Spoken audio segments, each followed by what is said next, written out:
എന്താ സാർ രാത്രിയിൽ? പോലീസുകാർക്ക് രാത്രിയും പകലും ഡ്യൂട്ടി ഉണ്ട് സാർ. എന്താ കാര്യം? സാറിൻ്റെ മകനെ ഒന്ന് വിളിക്കണം. എന്തിന്?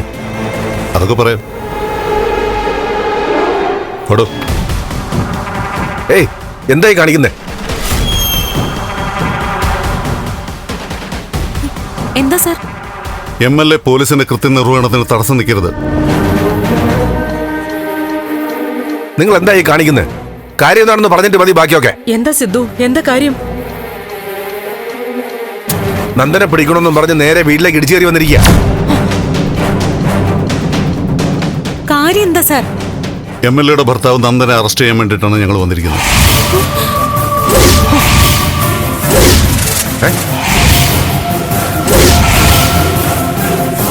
നന്ദനെ അറസ്റ്റ് ചെയ്യാനോ? അവനെന്ത് കുറ്റായതേ? അത് അയാളോട് ചോദിച്ചാൽ മതി. അയാളെ വിളിക്ക്. പ്ലീസ് സർ, നിങ്ങൾ കാര്യം പറയൂ. അരുന്ധതിയുടെ മകൻ ഋഷിയെ കൊന്നത് നന്ദനാണ്.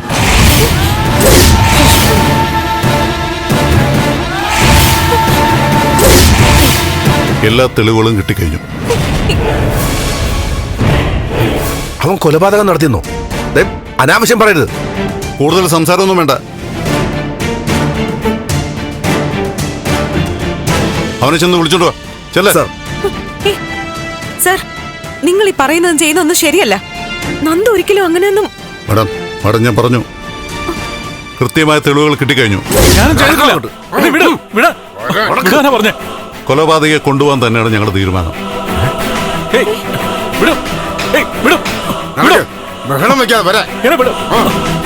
ഞാനും ചെയ്തിട്ടില്ല. ഞാനല്ല. നിങ്ങൾ എന്തേ കാണിക്കുന്നേ? അച്ഛാ, വിടല്ലേ അമ്മേ, വിടും.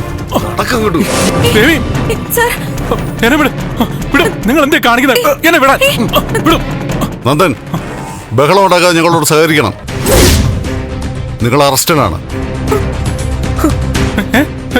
സാർ, എന്താ സാറേ പറയുന്നേ? മോനെ, ഋഷിയെ കൊന്ന നീയാണെന്ന് അവര് പറയുന്നത്. സാർ, പച്ചക്കള്ളോ? ആരോ സാറിനെ തെറ്റിദ്ധരിപ്പിച്ചതാ.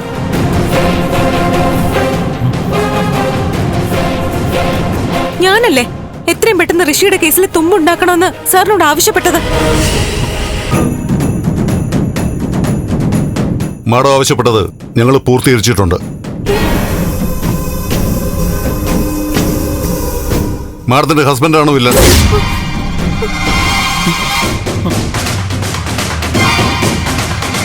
ഇയാളും കൂട്ടുകാരനും കൂടിയാണ് കൃത്യം നടത്തിയിരിക്കുന്നത്.